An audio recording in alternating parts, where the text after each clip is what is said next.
Dans l'actualité ce soir, ce chiffre qui fait froid dans le dos, plus de 270 000 déplacés internes au Burkina Faso. Information donnée ce lundi par le ministère en charge de l'action humanitaire. L'équation de la prise en charge des déplacés se complique davantage pour le gouvernement burkinabé. L'arrivée des premières vagues de pèlerins burkinabés au Hajj 2019, ils sont 262 de retour, arrivés tôt ce matin à l'aéroport international de Ouagadougou.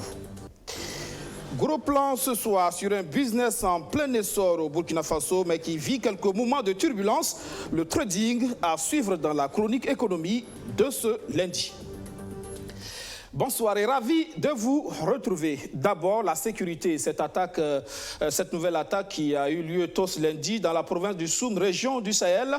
De sources officielles, on parle de plus d'une dizaine de militaires tués et des blessés. Bilan provisoire dans cette attaque du détachement militaire de Koutougou. La sécurité en discussion au palais présidentiel, c'est le commandant sortant de la force conjointe du G5 Sahel, le général mauritanien Ould Sidi Anena, qui a été reçu en audience ce lundi en compagnie du commandant entrant, le général nigérien Umaru Namata Gazama. Il est venu faire le point de son mandat au président du Faso, président en exercice du G5 Sahel. Il note des satisfactions, mais reconnaît que les défis restent nombreux à relever. On l'écoute. Alors, je suis venu ce matin rendre une visite au président pour lui dire au revoir, parce que c'est la fin de mon mandat à la force conjointe G5 Sahel, et lui présenter mon successeur, le nouveau commandant de la force, le général Namata. Voilà l'objet de la visite. Donc, on a eu à faire un compte rendu des activités et mandats passés au président de la République, et puis aussi lui faire part des problèmes qui continuent à se poser à la force et pour lesquels des solutions urgentes doivent être trouvées. De façon concrète, est-ce qu'on peut retenir comme bilan votre passage au niveau commandement du G5 Sahel? Alors, on peut retenir, parce que quand je suis venu, je me suis fixé 4-5 objectifs importants. C'était d'abord celui d'instituer, de mettre en place une chaîne de commandement courte, une discipline assez forte, une présence des troupes permanentes dans les zones sensibles, un lien renforcé avec les populations et un système de renseignement efficace. Et je considère qu'aujourd'hui, comme bilan, je peux noter avec satisfaction que ces 5 points ont été menés avec succès. Alors, avec ce changement de commandement, est-ce qu'on peut s'attendre à une reprise des opérations conjointes? Bien sûr, les opérations conjointes pour ce trimestre, une planification trimestrielle a été déjà faite. Et puis, l'état-major de la force étant toujours en place, le commandant entrant, il va donner ses instructions pour que le travail de planification continue afin que les opérations planifiées pour ce trimestre soient menées comme elles ont été planifiées. La sécurité et ses conséquences sur les populations. De près de 48 000 déplacés internes en décembre 2018 au Burkina Faso, on est passé à plus de 270 000 à ce jour. Le plan d'urgence devient alors caduc. Il a été révisé pour mieux prendre en charge les victimes de la crise humanitaire que vit le pays. Son budget passe à environ 93 milliards de francs CFA. Mais le problème, c'est sa mobilisation. Ce 19 août, journée mondiale de l'aide humanitaire, le gouvernement burkinabé et ses partenaires lancent un appel à l'aide. Et vous allez le voir dans ce sujet de Borazak Traoré. La ministre Marshal Il-Boudo est très amère. C'est tout le pays qui est concerné. Il n'y a pas que les partis où les attaques terroristes sont monnaie courante. Toutes les 13 régions accueillent des déplacés du fait de l'insécurité et sont corollaires d'affrontements intercommunautaires. Les chiffres sont vertigineux. De près de 48 000 en décembre 2018, le nombre de déplacés est passé à plus de 270 000 7 mois plus tard. Les besoins sont plus pressants. Le gouvernement et ses partenaires annoncent un nouveau plan d'urgence. Il va coûter environ 93 milliards de francs CFA. Seulement 27 sont déjà mobilisés. L'objectif est donc bien clair. Les partenaires au développement sont appelés à la rescousse, comme en février dernier lors du lancement de l'ancien plan d'urgence. Il a d'ailleurs permis, par exemple, l'assistance alimentaire de plus de 225 000 personnes. 35 000 personnes ont reçu des tentes familiales et plus de 500 000 ont eu accès aux soins médicaux et services de santé. Alors, face à ces chiffres, si des médias sont critiques, Laurence Marchal est irritée. Parce que la peur multiplie la vision. C'est des organes comme nous. Vous allez 10 000 personnes, celui qui voit cette image, il a un frère là-bas, ou bien lui-même il est là-bas, il dit moi je ne vais plus parce que ce n'est pas la peine. Pourtant, ce n'est pas l'effet qu'il y a là. C'est des gens qui se déplacent. Et les déplacements, c'est normal. Vous mettez une image comme ça sur les réseaux sociaux et vous dites le gouvernement ne fait rien. Ça enflamme tout le monde, ça révolte tout le monde. C'est normal que les gens soient révoltés de voir des parents. Personne ne peut dire à quelqu'un de ne pas bouger d'un territoire à un autre pour sauver sa vie. Et même pour rien, la circulation est autorisée au Burkina Faso. Donc, si vous relayez ça, vous dites rien. Et les gens sont en train de dire oui, le gouvernement ne fait rien et vous voyez que le gouvernement travaille. Et s'ensuit un cours magistral en journalisme. Et voilà comment le professeur d'une matinée, Laurence Marchal, souhaiterait qu'on parle de l'afflux massif de déplacés. Mais il est autorisé de dire les régions du centre-nord enregistre des flux massifs de personnes où on doit prendre en compte ces personnes. L'État est interpellé et c'est notre rôle de venir en réponse avec nos partenaires à ces personnes. Donc c'est un exemple comme ça que je voudrais dire. Après les leçons, la ministre en charge de l'action humanitaire s'est également adressée à tous les acteurs de la chaîne de solidarité nationale, enclenchée depuis quelque temps. Beaucoup qui se lèvent, ils vont donner des vivres ici, c'est bien. Mais si vous donnez quelque part où déjà nous avons donné, il n'y aura pas d'impact. Nous pouvons vous dire, vous voulez donner à tel secteur, parce que c'est là-bas nous ne sommes pas encore arrivés, c'est là-bas il y a des problèmes de ressources, et vous donnez et il y aura un impact.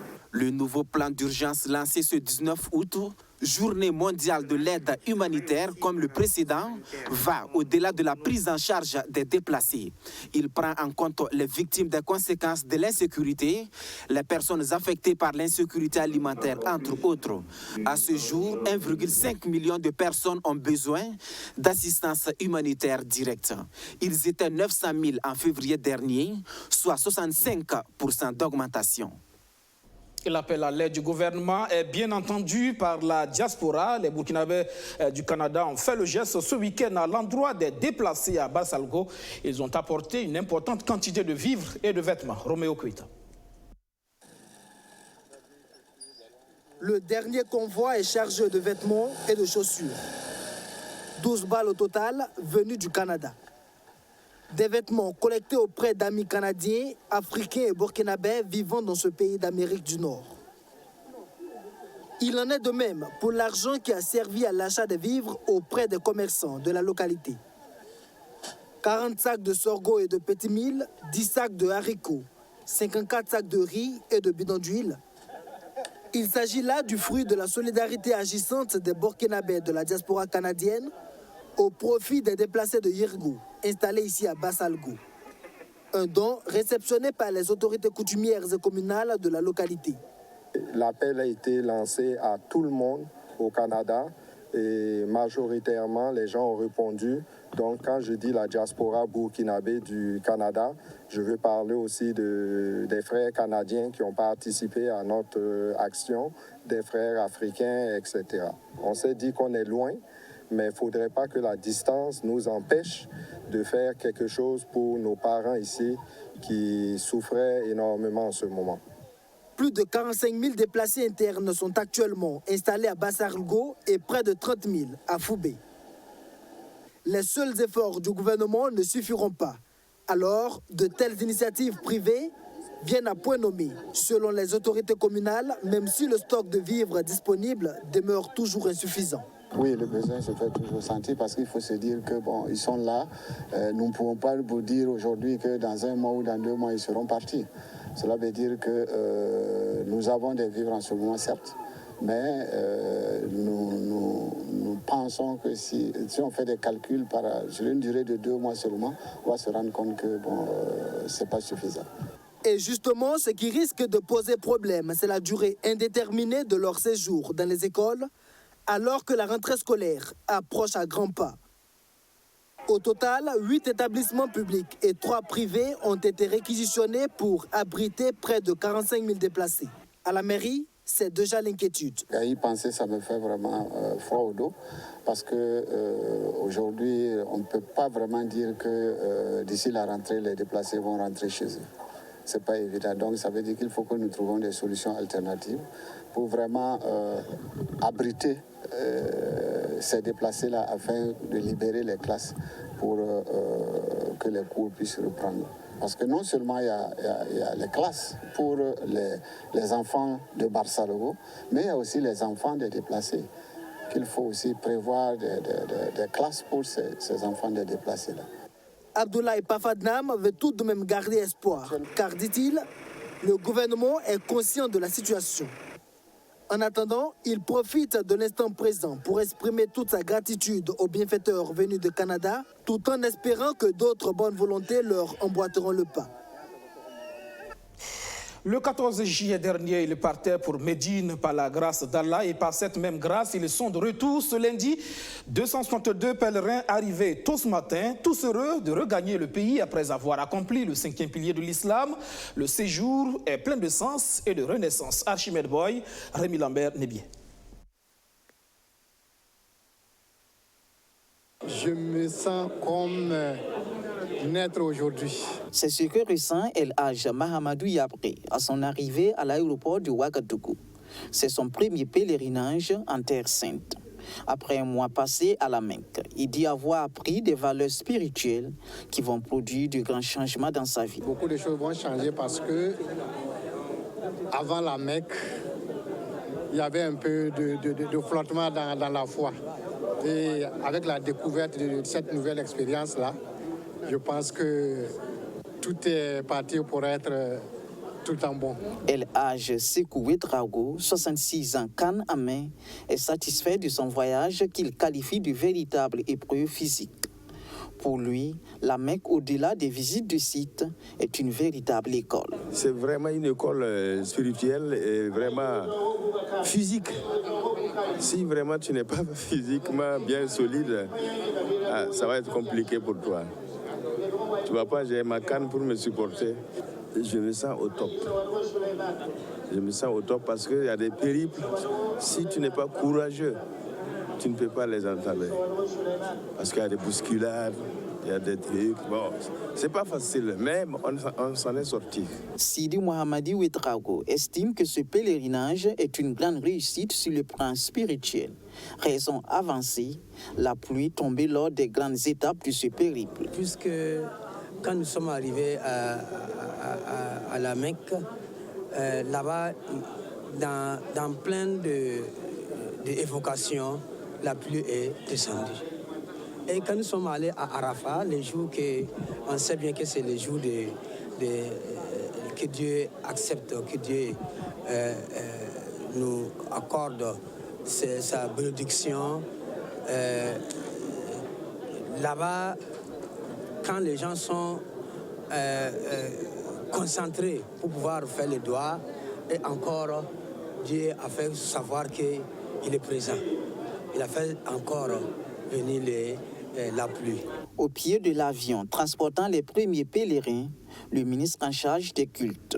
Il est venu, comme à l'accoutumée, leur souhaiter la bienvenue. C'est une joie pour le gouvernement d'avoir contribué à ce que ce Hajj-là puisse se dérouler. Alors nous espérons que, comme c'est le premier vol, que tous les autres pèlerins vont regagner le pays en bonne santé et que nous allons nous préparer éventuellement à faire le bilan de ce Hajj 2019 et à préparer déjà le Hajj de 2020. Ce sont au total 8143 pèlerins qui constituent le quota du Burkina Faso pour le Hajj 2019. Les 2 semaines à venir verront leur arrivée progressive. Rendons-nous à présent au tribunal militaire où les avocats du général Djibril Bassolé poursuivent leur plaidoirie. Les arguments se sont focalisés ce lundi sur ce qu'ils qualifient de dimension politique de ce procès de push manqué de septembre 2015. Les avocats persistent. Djibril Bassolé est victime de ses opinions. La synthèse de l'audience du jour avec Roméo Kuita. Les plaidoiries des avocats du général Djibril Bassolé se sont apaisanties aujourd'hui sur ce qu'ils appellent la dimension politique de ce procès du Putsch-Mantoue. Ils estiment que leur client est un adversaire politique qu'il fallait éliminer. C'est pour cela, disent-ils, que des conversations téléphoniques ont été manipulées et versées au dossier. Sinon, comment comprendre que les retranscriptions de l'expert commis à l'analyse des écoutes est différente de celle versée au dossier, se demande Maître Barry. L'autre fait qui illustrerait l'aspect politique de ce procès, c'est l'annulation du mandat d'arrêt contre Guillaume Soro, l'interlocuteur du général Bassolé dans l'une des écoutes incriminées. Maître Maria Barry dit ne pas comprendre pourquoi Guillaume Soro, qui a appelé le général Djibril Bassolé, est mis hors de cause dans ce dossier du putsch à travers l'annulation du mandat d'arrêt et que son client, lui, soit toujours poursuivi sur la base de ses écoutes. L'avocat ajoute que les deux juges d'instruction qui avaient voulu renouveler le mandat d'arrêt contre l'ancien président du Parlement ivoirien ont été relevés de leurs fonctions. Tous ces éléments, selon elle, prouvent que le général Bassolé est victime de son bord politique.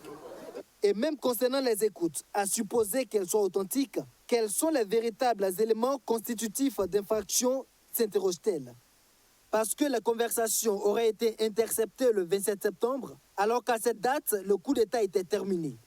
À qui donc Soro et Bassolé apporteraient-ils leur soutien, se demande l'avocate. Au regard de ces arguments, les avocats de l'ancien chef de la diplomatie de Blaise Compaoré considèrent qu'aucune infraction n'est constituée en ce qui concerne leur client et demandent son acquittement.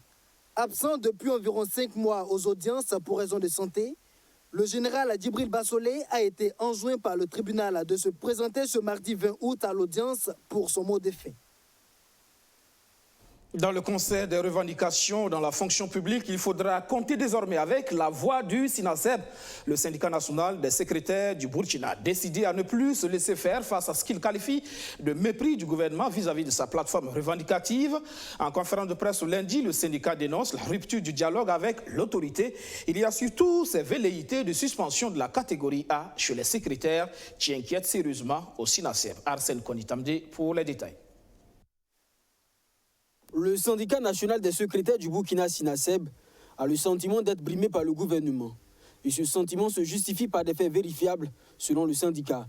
Dans l'élaboration du répertoire interministériel des métiers de l'État, le ministère en charge de la fonction publique aurait pour intention de supprimer la catégorie A dans l'évolution des secrétaires. De quoi inquiéter le SINASEB sur la suite des carrières des agents. Nous avons tiré l'attention. Ici, il y a le parallélisme de forme qui est là. C'est un décret qui a été pris pour créer le corps, et vous prenez un décret pour supprimer la catégorie A, il faut un décret pour dire là où ceux qui sont en B, là, où ils vont progresser, et ceux qui sont en A, qu'est-ce qu'ils vont devenir. Ils ont reconnu effectivement, mais ils ont dit que non, bon, c'est dans le communiqué, lors des concours que nous serons. Et c'est ça les difficultés que nous traversons. Et nous avons dit, si c'est ça, nous ne sommes pas prêts à ce qu'on supprime notre catégorie A. Pour le syndicat, le secrétariat est un métier spécifique et il faut en tenir compte dans les traitements. Il exige donc une prime de motivation pour les secrétaires. Les secrétaires, c'est l'alpha et l'oméga de l'administration. Nous sommes les premiers à être là et nous sommes les derniers à repartir à la maison. Rien ne peut être fait au service sans les secrétaires. Les dossiers qui rentrent, c'est nous qui les faisons introduire, c'est nous qui travaillons là-dessus. Et si ça sort aussi, c'est nous qui travaillons là-dessus. Et donc, notre métier est vraiment spécifique et à travers l'exercice de nos métiers, nous subissons trop d'injustices, trop de brimades. Donc, il nous faut vraiment un fonds de motivation dans ce sens. Le SINASEB exige également la reprise du dialogue avec le gouvernement. Si rien n'est fait pour satisfaire ces revendications, le syndicat prévoit un arrêt de travail de 96 heures pour compter du mardi 3 septembre 2019 sur toute l'étendue du territoire national. Nous sommes lundi, les échos de l'écho, c'est tout de suite.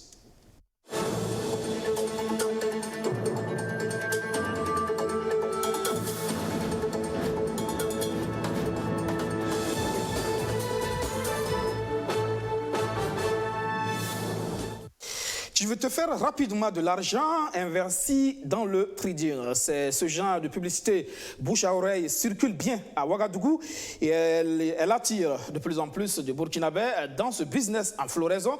Des structures naissent et se spécialisent dans le trading, mais vous allez le voir dans ce sujet de Rémi Lambert-Nébié. Depuis quelque temps, il règne un air de peur, d'inquiétude chez les traders burkinabés. La faute à une note de l'autorité des marchés de l'UEMOA, une note aux conséquences désastreuses. Le trading est un moyen pour se faire rapidement de l'argent ou facilement de l'argent. C'est bien cela. Mais une chose est sûre, dans ce business, l'argent circule et on parle de plus de 3 000 milliards de francs CFA par jour. C'est le marché le plus liquide au monde et ces dernières années, beaucoup de Burkinabés ont pris l'habitude de le fréquenter. D'abord, le mot même, c'est un mot anglais qui veut dire commerce, tout simplement. Voilà. Et quel type de commerce? Voilà, c'est ça maintenant qui fait la différence parce que pour ce qui concerne le trading que nous faisons, ou ce qui est beaucoup reconnu, c'est via Internet, notamment sur les paires de devises, voilà, qui est le Forex. On peut parler de l'euro, le dollar, le yen, voilà, le live selling, tout ça, c'est le Forex. Ce commerce d'un autre type est alors perçu comme le business de la nouvelle génération. Mais le 7 mai dernier, l'autorité des marchés de l'UEMOA a décidé de verser un peu de sable dans le couscous en interpellant certaines structures spécialisées dans le trading pour collecte illégale de fonds. En fait, ce n'est pas le trading qui est interdit, du fait que nous faisons la collecte de fonds. Parce que nous ne sommes pas une institution pour faire la collecte des fonds. Du fait que les gens viennent déposer l'argent à notre niveau, il faut un agrément. C'est ça le problème. Sinon, ce n'est pas le trading même qu'on attaque. Le trading est légal, ça y est en ligne, tout le monde peut le faire. C'est la collecte de fonds là qui est interdite tant que tu n'as pas un agrément. Si les promoteurs disent avoir pris langue avec le ministère de l'Économie, des Finances et du Développement MINEFID pour régulariser leur situation, ils affirment également être dans l'impasse depuis le mois de mai. Certaines banques de la place auraient gelé leurs comptes. On avait déjà des engagements avec nos clients, avec nos membres. Et actuellement, on ne fait plus les paiements, les remboursements, non, parce que tout a été arrêté. Et en tout cas, nos clients souffrent actuellement. Ils souffrent énormément. Il y a beaucoup qui sont dans des situations difficiles parce qu'il y a d'autres qui ont mis leurs fonds. Il y a des malades même parmi ces gens-là qui ont mis et ils comptaient sur les paiements mensuels pour pouvoir en tout cas subvenir à leurs besoins. Mais tout est bloqué actuellement. Et l'activité de trading a besoin de la tranquillité. Tant que tu n'es pas tranquille, tu ne peux pas trader, tu peux perdre ton argent. Donc par rapport à cette situation, on ne peut pas prendre le risque en tout cas de rentrer sur le marché quand on n'a pas un esprit qui est tranquille. Donc ça nous affecte sur tous les plans. Par contre, les promoteurs avouent bénéficier pour le moment de la compréhension de leurs clients. Mais jusqu'à quand se demande-t-on? Une infortune de ces adeptes du trading qui ne fait que renforcer l'opinion de certaines personnes qui assimilent ce business à de l'arnaque. C'est vrai, beaucoup le disent que c'est de l'arnaque, c'est de l'escroquerie, tout et tout. Voilà. Bon, chacun peut aussi justifier comme il le veut. Mais maintenant, le fait de savoir, d'abord, le trading, c'est une activité qui existe depuis très longtemps, depuis près de plus de 100 ans. Ça fait 144 ans exactement. Voilà. Et que beaucoup de pays se sont vraiment bâtis via le trading, via le marché du Forex et puis plein d'autres marchés. Et c'est un marché mondial. Donc c'est quelque chose qui est suivi par tout le monde entier. On gagne beaucoup, on peut perdre aussi beaucoup, ça c'est clair. Mais pourquoi les traders arrivent à ne pas perdre beaucoup ou bien pourquoi on peut ne pas perdre beaucoup sur ce marché? Il y a des techniques, il y a des formations qu'il faut obligatoirement acquérir avant même de se lancer sur ce marché. Sinon, sans ces formations, le trading n'est pas fait pour vous. L'activité du trading traverse une sorte de crise au Burkina Faso et les acteurs de ce business restent suspendus à la décision du MINEFID. Si on a le canevas, nous, on peut se voir entre nous. Comment on va faire, même si on va se regrouper, en tout cas pour avoir un agrément et puis travailler en symbiose ensemble. Ça sera l'idéal. Parce que le trading, c'est l'avenir de la jeunesse. Ça permet d'être libre financièrement.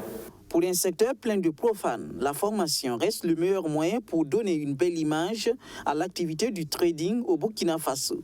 Une stratégie que les promoteurs envisagent adopter après le dégel de la situation.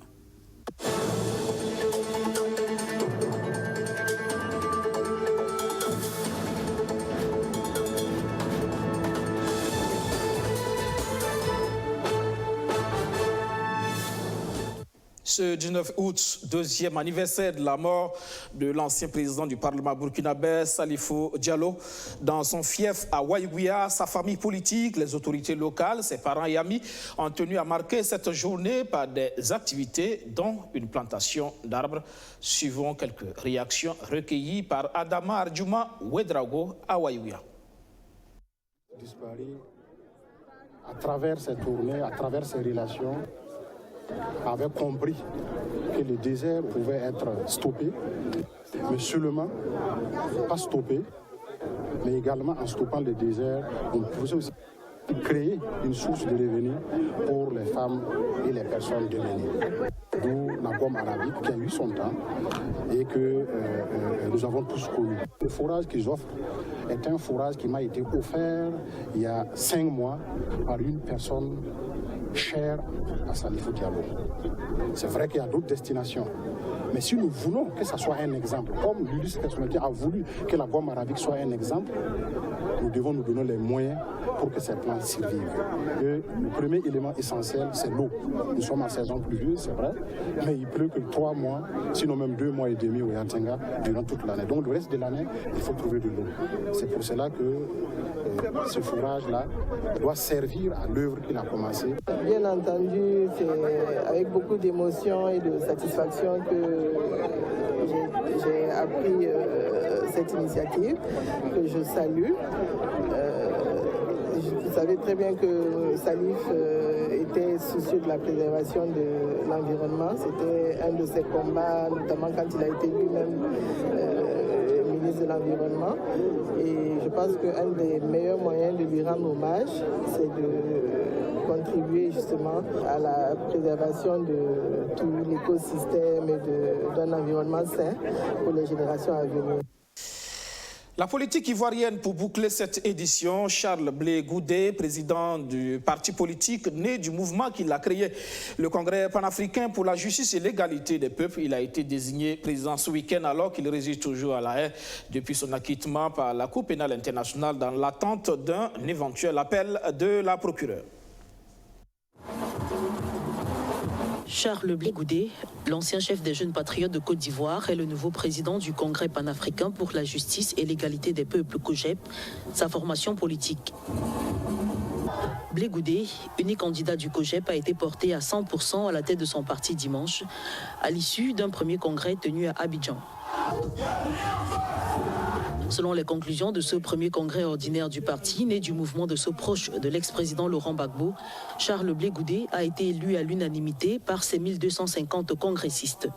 Ce dernier a pris l'engagement de donner à ses partisans un grand parti qui répond aux attentes des Ivoiriens, tout en les félicitant pour cette marque de confiance placée en lui. Le congrès du COJEP intervient dans un contexte où Blé Goudé et son co-accusé Laurent Gbagbo, à qui il est reproché des crimes contre l'humanité lors des violences post-électorales de 2010-2011 par la Cour pénale internationale, sont en liberté conditionnelle en attente d'une éventuelle relance des charges par le procureur. Charles Blé Goudé qui dit mesurer toute la responsabilité, sa priorité serait la paix et la réconciliation des filles et fils de la Côte d'Ivoire. Fin de cette 9h30, merci pour la fidélité renouvelée. Restez avec nous, 20h15, le JT Mouri avec Rianata Wina. Et puis à 21h, le rendez-vous du sport, c'est avec John William Somda. Excellente soirée sur la chaîne au cœur de nos défis. Bonsoir.